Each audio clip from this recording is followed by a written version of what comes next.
Hello everyone, welcome back to my new vlog. कैसे हैं मेरी सारी यूट्यूब फैमिली? होप आप लोग बहुत अच्छे होंगे। गाइस, कल मैं ब्लॉग नहीं डाल पाई थी बिकॉज़ मैं थोड़ी सी काम में बिजी थी, इस वजह से नहीं डाल पाई थी।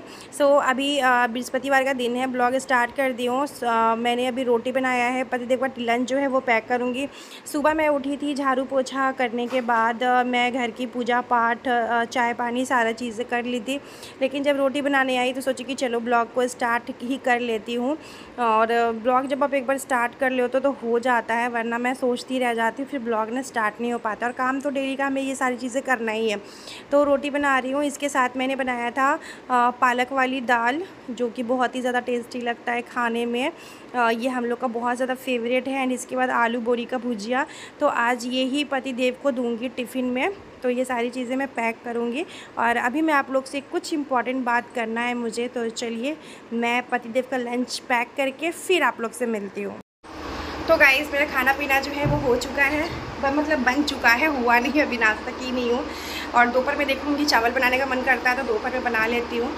एंड दिवाली का इतना सारा काम है ना कि इस बार साफ़ सफाई तो करना नहीं पड़ा है, क्योंकि नए घर में आ गए तो उतना साफ़ सफाई की ज़रूरत नहीं था। मैंने कुछ घर भी डेकोरेट किया है, वो एरिया मैंने वाल खाली रखा है क्योंकि वहाँ पे टीवी लगेगा, इस वजह से वाल खाली रखी हूँ वहाँ का।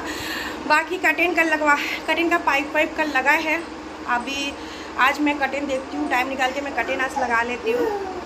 मेन बात है, आपको छोटे बच्चों को भी ध्यान देना है ना, दो बच्चों का ध्यान देना है, तो इन सारी चीज़ों में थोड़ा सा समय जो है ना वो लग जाता है।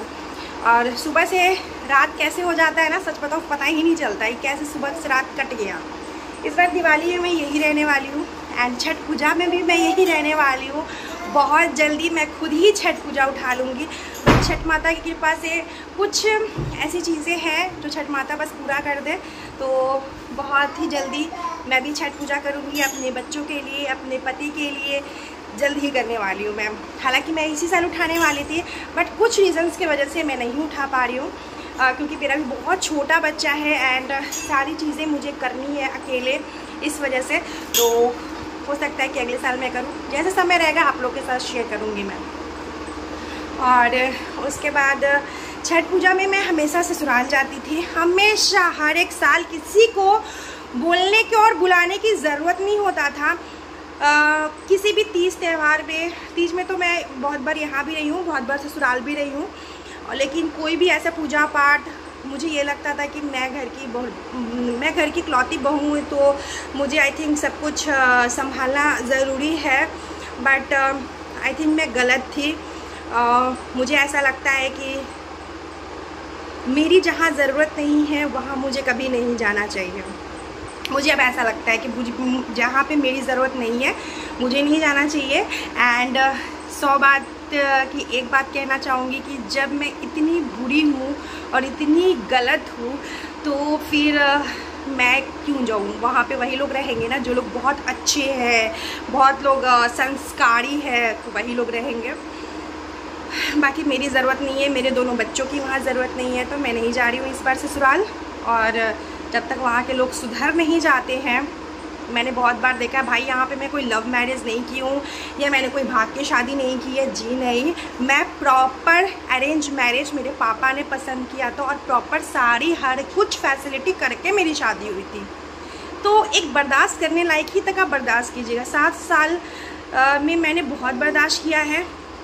आई थिंक कुछ लोग ऐसे होंगे, मैं तो सिर्फ 7 साल बर्दाश्त की हूँ, कुछ लोग ऐसे हैं जो मतलब 10 साल 20 साल, शादी के पूरे साल बर्दाश्त करते करते दुनिया से चले गए। मैं तो इकलौती ऐसी नहीं हूँ जो इतना कुछ झेल रही हूँ। मेरे जैसे बहुत लोग हैं, ऐसे लोग जो बहुत कुछ झेल रहे हैं अपने, लेकिन मैंने बहुत अपना 100% दिया है। और सब लोग में भगवान ने बहुत सहन शक्ति दिया है, बट मेरा सहन शक्ति अब ख़त्म हो चुका है, मेरा कैपेसिटी अब ख़त्म हो चुका है लोगों का। क्योंकि जब आपको अपने सास ससुर का बात बर्दाश्त करना होगा तो आप बर्दाश्त कर लोगे, क्योंकि आपके सास ससुर हैं, आपके घर के बड़े हैं, तो आप उनके बात बर्दाश्त कर सकते हो। लेकिन वो सास ससुर की बेटी जब आप पे हुक्म चलाए तो आप वो बर्दाश्त नहीं कर पाओगे। मेरे सास ससुर मुझे 10 बात सुनाए, मैं वो बर्दाश्त कर लूँगी, पर वो अपनी बेटी की वजह से मुझे बात सुनाए, फिर उस घर में मुझे नहीं जाना। और मैं कोई लव मैरिज या भाग के शादी नहीं की हूँ कि मैं हमेशा गिर के आगे की तरफ जाऊँ। जो बेटी उनकी अपने ससुराल में नहीं बस पाई, अपने मायके में बैठी हुई है 18 साल से। 18 साल मायने रखता है। मेरे शादी के तो 7 साल हो गए, मैंने उनको आज तक ससुराल जाते हुए देखा ही नहीं है, ना उनके बच्चों को उनके घर जाते हुए। और वो लोग मेरे ऊपर कहते हैं कि मैं जिम्मेदारी नहीं संभाल सकती हूँ। भाई मैं बहुत अच्छा खासा जिम्मेदारी संभाल रही हूँ, अपने परिवार का, अपने दोनों बच्चों का, अपने पति का। मुझे मायके से नहीं लेना देना है। मैं अपने मायके में उतनी ही इन्वॉल्व रहती है जितना मेरा ज़रूरी है, क्योंकि मेरी वहाँ भाभी आ गई है सब कुछ संभालने के लिए। मुझे ज़रूरत नहीं है कि मैं सब कुछ वहाँ पे लीडिंग करूँ, संभालूँ। नहीं, क्यों? मेरा घर है संभालने के लिए, मैं अपना घर संभालूँगी, मैं अपने मायके घर क्यों संभालूँगी? पर नहीं, मेरी नंदों को प्रॉब्लम है, वो लोग अपने मायके का घर संभालेगी। अपना ससुराल तो 18 साल से कभी गई नहीं। 18 साल गाइस मायने रखता है। बाप रे बाप, इतना दिन कोई कैसे मायके में रह सकता है यार, पता नहीं। और मायके में रह रहे हो तो आप रह रहे हो, आप अपनी उस इकलौती भाई की पत्नी का ज़िंदगी भी तबाह कर रहे हो। तो मैंने बहुत बर्दाश्त कर लिया, बहुत बर्दाश्त कर लिया। इनफ हो चुका है। तो जो लोग अच्छे हैं वो लोग रहे, मैं बुरी हूँ, मैं आप लोग से डिस्टेंस मेंटेन करके रह रही हूँ। मैं नहीं चाहती कि मेरे दोनों बच्चे वही झेलें जो मैं झेल रही हूँ। नहीं, आपका बेटा है, मैंने आपके बेटे को मना नहीं किया है जाने के लिए। उनकी इच्छा है, वो जाए ना जाए उनकी इच्छा है, मैं उनको मना नहीं कर सकती हूँ कि आप नहीं जाइए। ऐसा तो नहीं कि आपका बेटा आपका खर्चा नहीं दे रहा है, सब कुछ दे रहा है, सब कुछ कर रहा है, लेकिन नहीं, क्योंकि आपके बेटे को भी पता है कि अगर हम अपने माँ बाप को पैसे नहीं भेजेंगे तो कहाँ से आएगा, क्योंकि सिर्फ पैसे के लिए ही तो बेटा है। बेटा कभी बीमार रहता है तो फ़ोन करके तो नहीं आता है, वो तो बहू देखेगी। तो इसीलिए गाइज मैं कहीं नहीं जा रही हूँ, मैं यहीं पे हूँ, छठ पूजा में भी। हाँ जी, अगर मुझे जाना भी होगा तो मैं मायके जाऊँगी, और नहीं जाना होगा तो मैं कहीं नहीं जाऊँगी। मैं आप लोग से एक बात शेयर करना चाहती हूँ। मेरे शादी के बाद ना मेरे मायके में मेरी बहन लोग, जो मेरी कज़न सिस्टर लोग हैं, तो मेरे चाचा की लड़की लोग, तो वो हमेशा छठ पूजा में, कोई भी त्यौहार में वो लोग हमेशा मायके आती थी। और वो लोग मुझसे कहती थी कि दीदी तुम भी आओ ना, दीदी तुम भी आओ ना। हम बोलते थे नहीं यार, मुझे मेरे ससुराल में रहना है। बट मुझे अब लगता है कि नहीं, मैं गलत थी। मुझे ससुराल तो ठीक है, लेकिन मुझे मायके फर्स्ट प्रायोरिटी, मुझे मायके रखना चाहिए। मैंने शादी के बाद सबसे बड़ी गलती की है कि मैं फर्स्ट प्रायोरिटी अपने ससुराल वाले को देती थी। अगर मुझे 2 दिन का छुट्टी मिलता तो मैं ससुराल जाती थी। ये मेरे ब्लॉग्स में भी है, ये मेरे ससुराल के अगल बगल वाले लोग भी जानते हैं ये सारी चीज़ें, कि मैं हर चीज़ में ससुराल में जाती थी। छोड़िए गाइस, जब बोलने लगती हूँ ना तो फिर मेरा मतलब मन करता है कि मैं क्या बोलूँ। सो एनीवे गाइस, चलिए, दुनिया जाए ऐसी की तैसी दुनिया की, अपने ज़िंदगी में मस्त रहो, खुश रहो। अपने दोनों बच्चों को मुझे लाइफ में आगे बढ़ाना है। मुझे ये नेगेटिविटी चीज़ें में नहीं पढ़नी है। बट हाँ, कुछ लोगों का बहुत सारा कन्फ्यूज़न था कि मैं ससुराल जाऊँगी, तो जी नहीं, मैं नहीं जाऊँगी। मैं भी एक बेटी हूँ, और वो भी एक बेटी है जो मेरी ज़िंदगी ख़राब करके रखी है। मैं भी किसी की बेटी हूँ ना। मुझे मतलब ही नहीं रहता कि मेरी भाभी क्या कर रही है, मेरी मम्मी क्या कर रही है। मैं अपनी मम्मी और भाभी के बीच में आग लगाऊँ? क्यों आग लगाऊँ मैं अपनी मम्मी और भाभी के बीच में? भाई मेरे पास बहुत सारा काम है, आपके पास तो कोई काम है नहीं, तभी तो आप मेरी ज़िंदगी में आग लगा कर रखी हो। कुछ लोग सुधर जाएंगे, बट मेरे ससुराल वाले कभी नहीं सुधरेंगे। सो चलिए, कोई बात नहीं गाइस, लेट्स एंजॉय। दिवाली है तो खुश रहते हैं, हैप्पी रहते हैं। तो कुछ लोग ऐसा सोच रहे होंगे कि मैं सारी बातें यूट्यूब पे ही क्यों बताती हूँ। तो गाइस, क्योंकि मैं किसी से ज़्यादा बात करती नहीं हूँ, तो जब कहीं से मेरे कान में कोई बात आता है तो मुझे लगता है कि अपने यूट्यूब के थ्रू अपने ऑडियंस को एंड अपने ख़ास करके रिश्तेदारों के कान में सारी बातें तो जानी चाहिए ना। और आजकल दुनिया ऐसी ही है, आपके मुंह पे आपके तरीके का बात और दूसरे के मुंह पे दूसरे के तरीके के बात। तो मैं तो इतनी सी उम्र में सारी चीज़ें देख चुकी हूँ, एक्सपीरियंस हो चुका है सारी चीज़ों का, ये बोल सकती हूँ इतनी सी उम्र में ही। तो अभी मैं लगाने आ गई थी कर्टेन, और कर्टेन लगाने के बाद थोड़ा सा हॉल का जो हुलिया है उसको ठीक कर लूँगी। और मुझे लग रहा है आई थिंक कि इसमें मुझे 2 कर्टेन लगाना चाहिए था, लेकिन मैं अभी एक ही कर्टेन लगाई हूँ। तो मुझे ऐसा लग रहा है कि इसमें 1 कर्टेन से काम नहीं चलने वाला, इसमें 2 कर्टेन लगाना पड़ेगा। तो अभी मैं एक और कर्टेन लगा लूँगी, लेकिन फ़िलहाल मैंने इसको ऐसे ही छोड़ दिया था। और मुझे ये बहुत अच्छा लगा कि इसमें ना इस तरीके से आप बैंड करके लगा सकते हैं। तो सब उसके बाद में चली गई थी पूजा वाले रूम में कर्टेन लगाने के लिए। और जैसे ही मैं पूजा वाला रूम का कर्टेन खोली तो कर्टेन छोटा पड़ रहा था, बट पूजा वाले रूम में कर्टेन लगाना मुझे बहुत ही ज़्यादा ज़रूरी था, तो मैं फाइनली ये कर्टेन लगा दी हूँ। और ये आप सोचिए कि मैं इतना लाइट कलर क्यों लगा रही हूँ कर्टेन इस पूजा वाले रूम में, इसलिए क्योंकि मंदिर के अंदर जब लाइट्स चलेंगे ना तो बाहर विजिबल होगा तो बहुत ही ज़्यादा सुंदर लगेगा, इस रीज़न से। और पता है मैं बहुत दिन से सोच रही थी कि मैं ना इसमें ना ऐसा ही कर्टेन मुझे चाहिए। और जब मैं दुकान में गई ना तो मुझे ऐसा कर्टेन मिल गया ना तो मेरा दिल एकदम खुश हो गया, क्योंकि जो चीज़ें आपको चाहिए होती ना वो अगर आपको मिल जाता है ना तो बहुत ही ज़्यादा अच्छा लगता है। तो मुझे ये कर्टेन ऐसा ही चाहिए था, बट इस कर्टेन का साइज़ थोड़ा छोटा है, तो मैं देखती हूँ नहीं हुआ तो बड़ा कर्टेन इसमें ले लूँगी। फ़िलहाल इतना काम चलने लायक तो ठीक ही था, तो मैं भी छोड़ दी हूँ कि चलो ठीक है जितना है। और बाकी बाद में देखेंगे, बाकी हस्बैंड आते हैं तो वो देखेंगे उनको अपने हिसाब से। हालांकि पता है मुझे घर सजाना ना, मुझे क्या, हर एक औरत को घर सजाना संवारना, घर एक औरत ही सजाती और संवारती है सारी चीज़ें। कहते नहीं कि घर औरत ही आगे बढ़ाती है, या फिर अगर बर्बाद भी करना होता तो औरत ही करती है, ऐसी कहावत है। तो वही सारी चीज़ें मैं हमेशा यही सोचती हूँ कि मेरा घर जो है ना हमेशा सुंदर दिखे, मैं इसके लिए क्या एफ़र्ट डालूँ कि अच्छा दिखे, घर वेल ऑर्गेनाइज दिखे सारी चीज़ें। और मतलब इसी वजह से तो जब मैं इस रूम घर में आई हूँ नए वाले घर में, तो मैं सब कुछ सोच समझ के, कर्टेन हो गया, सारी चीज़ें मैं सोच समझ के ही लगा रही हूँ कि कुछ भी लगाऊँ अच्छा दिखना चाहिए, सारी चीज़ें A1 लगना चाहिए। थोड़ा टाइम ज़रूर लग रहा है सारी चीज़ों में, लेकिन सब कुछ अच्छा दिखना चाहिए। तो एक कर्टेन मैंने इसको भी हाइड करने के लिए लगा दिया, क्योंकि क्या होता है ना छोटे मोटे सामान हम रैक्स में रख देते हैं और वो विजिबल होता है ना तो उतना अच्छा देखने में नहीं लगता है। तो इसीलिए मैंने इस तरीके से एक कर्टेन ली हूँ मैं, जिसको मैंने इसमें लगाया है, तो पीछे वाली चीज़ें जो भी है तो वो हाइड है, तो अच्छा भी लग रहा है देखने में, है ना। और अब चलिए आप चलते हैं बेडरूम में। बेडरूम में जितना भी बेडशीट है सब वो बेडशीट को चेंज करूँगी, सही करूँगी। और पता है आपको कभी कभी ब्लॉग शूट हो जाता है और मैं ना ब्लॉग अपलोड नहीं कर पाती हूँ, एडिट ही नहीं कर पाती हूँ, क्योंकि बाबू लोग इतना परेशान करने लगता है ना कि मैं ब्लॉग्स अपलोड करने में बहुत ज़्यादा मुश्किल हो जाता है। तो मैं सोचती हूँ कि चलो ठीक है पहले बच्चों को देख लेती हूँ, ब्लॉग्स तो आप लोगों के साथ कभी भी शेयर कर लूँगी, क्योंकि दोनों बच्चों को देखना उतना ही इम्पॉर्टेंट है, सारी चीज़ें करना है। और अभी मैं वॉइस ओवर भी कर रही हूँ ना गाइज, तो भी मैं ईशान के लिए ग्लास में पानी निकाल रही हूँ। तो कभी कभी ऐसा ही होता है कि मतलब काम करते करते भी ना काफ़ी ज़्यादा भागा दौड़ी जो है ना वो हो जाता है। सो अभी मैं बेडशीट जो है सारी बेडशीट को ठीक कर लेती हूँ। और इस पर इसका ना जब बेडशीट मिल रहा है किसी का, तो किसी का पिलो कवर नहीं मिल रहा है, किसी का पिलो कवर मिल रहा है तो उसका बेडशीट नहीं मिल रहा है, क्योंकि बहुत सारी चीज़ें ना मैं बॉक्सेस में रख दी हूँ ना, तो बहुत सारा चीज़ें मुझे मिल भी नहीं रहा है। तो ऐसा भी मेरे साथ हो जा रहा है कि बहुत सारी चीज़ें ऐसी है जो मुझे नहीं मिल पा रहा है। सो देखते हैं गाइस कैसे क्या करेंगे।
और जब से मैं आई थी ना तब से ये वाला जो सेल्फ़ है ना ये मैं बहुत पहले ली थी।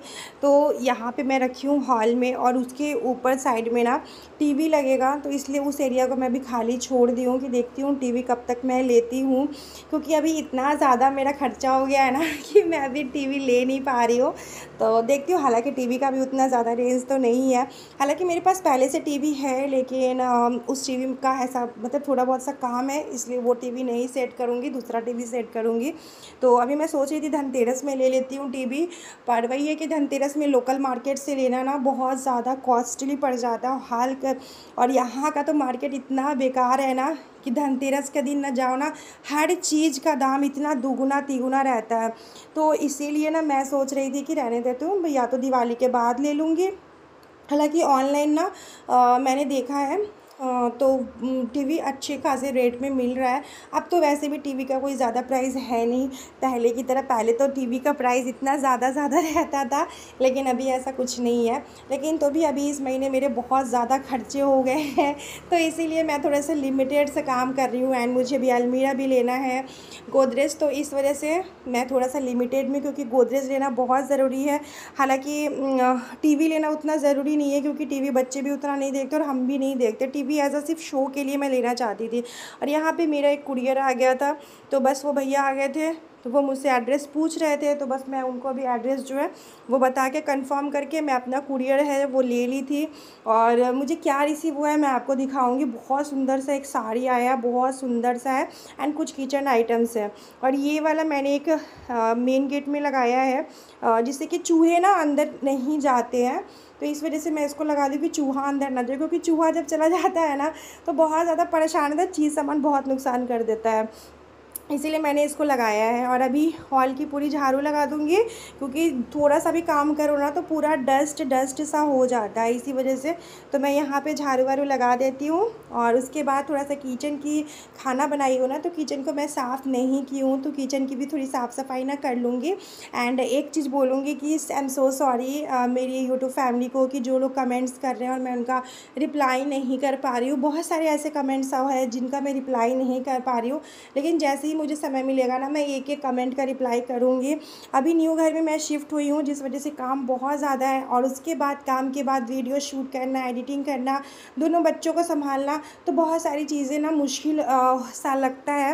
लेकिन वही है कि एक दिन बीच करके, या कभी ऐसा बीच हो रहा है कि मैं वीडियो नहीं डाल पा रही हूँ, वरना मैं वीडियो शूट हो जाता है ना, तो फिर वही होता है कि एडिट कर नहीं हो पाता है ये सारी चीज़ें हैं। तो बस अभी झाड़ू वाड़ू लगा लेते हैं और सीधे चलेंगे किचन में। और कि अभी तो वैसे रंजना आएगी, जैसे ना रंजना एक टाइम ही आती है, पहले 2 टाइम आती थी, अर्ली मॉर्निंग आती थी सुबह के टाइम पे और एक शाम के टाइम पे। लेकिन अभी जो मेरा घर है ना थोड़ा सा दूरी है, तो इसीलिए रंजना एक टाइम ही आती है। तो अभी रंजना आएगी 1-2 घंटे में, लेकिन उससे पहले मैं पूरा किचन क्लीन कर लूँगी और सारे बर्तन भी डाल देती हूँ बकेट में। बड़ा वाला ये बास्केट आप देख रहे हैं ना, तो उसमें मैं सुबह का ब्रेकफास्ट का और लंच का जो भी बर्तन होता है ना, मैं इसी में डाल देती हूँ। और रंजना आती है तो अपना बर्तन जो है वो सारा धोने में लग जाती है, और फिर झाड़ू पोछा दोबारा से होता है। क्योंकि बच्चों का घर ऐसा होता है ना कि आप तुरंत झाड़ू लगाओ, तुरंत बच्चे कुछ खा के गिरा देंगे, कुछ पेपर फाड़ के फेंक देंगे, कुछ खेलेंगे, तो गंदा घर हो ही जाता है। तो बच्चों के साथ आपको घर में 3 बार 4 बार 5 बार से ज़्यादा भी झाड़ू जो है वो लगाना ही पड़ता है। और सुबह सुबह क्या होता है कि सुबह सुबह मैं जब उठती हूँ ना, तो मैं ये सोचती हूँ कि जो भी काम हो घर का वो ऑलमोस्ट मैं थोड़ा सा कर लेती हूँ, क्योंकि पूजा पाठ बिना घर में झाड़ू पोछा लगाए पूजा पाठ तो हम नहीं कर सकते हैं ना। तो यही सारी रीज़न है। सो गाइज़, यहाँ पे आप देख सकते हैं, यहाँ पे मैं पूरा किचन जो है साफ़ कर ली हूँ, और किचन को एकदम से मैंने चमका दिया है अच्छे से। और अभी पता क्या था, जब आपका किचन एरिया साफ़ रहता है ना, तो फिर आपको बहुत अच्छा लगता है कि हाँ भाई मेरा किचन तो एकदम से साफ़ है। और आटा डब्बा में ख़त्म हो गया था, तो थोड़ा सा आटा और था। मैं इस बार ना फ़्लिपकार्ट से सारा राशन का सामान मैं फ़्लिपकार्ट से मंगाई थी खुद ही। तो हस्बैंड बोले कि दुकान से ले आएंगे, तो हम बोले नहीं, हम फ़्लिपकार्ट से ऑर्डर कर लेते हैं। तो मैं सारा फ़्लिपकार्ट से ऑर्डर की थी, तो उसी में 10 किलो आटा का भी पैकेट की थी, तो उसमें से अभी इतना बचा हुआ था, तो अभी फिर से मैं ऑर्डर कर दूँगी, जिससे क्या होता है ना, आपका सामान जो है आप तक बहुत ईज़िली पहुँच जाता है। सो बस इसके बाद मैं झाड़ू वाड़ू लगा देती हूँ, और रंजना आएगी तो फिर अपना काम धाम जो है वो करेंगी। तो इसी के साथ आज का ब्लॉग मैं एंड करूँगी, और आप लोग के साथ मिलूँगी एक नए ब्लॉग के साथ। अगर आपको मेरा ये ब्लॉग थोड़ा सा ही पसंद आया होगा, तो अगर आप मेरे चैनल पे न्यू होंगे तो प्लीज़